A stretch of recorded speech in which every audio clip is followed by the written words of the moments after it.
Once upon a time, in the southern African region of Lesotho, there was a man named Moshoeshoe. Born in 1786, Moshoeshoe grew up in a period of political unrest as various African tribes were battling for control of the region. Despite the chaos around him, Moshoeshoe was known for his diplomatic skills and ability to unite people.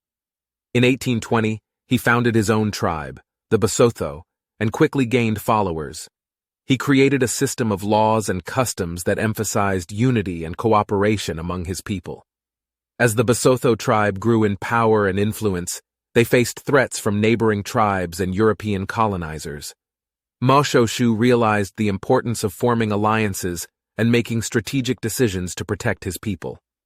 In 1854, Moshoeshoe signed a treaty with the British government, which recognized him as the king of Lesotho and promised to protect the Basotho people. Under his leadership, Lesotho became a haven for those seeking refuge from war and persecution, and Moshoeshoe welcomed them with open arms. Moshoeshoe's legacy is still felt today in Lesotho, where he is regarded as the father of the nation. His diplomacy, leadership, and commitment to his people continue to inspire generations. Though he faced many challenges and obstacles, Moshoeshoe remained true to his vision of a united and prosperous Lesotho.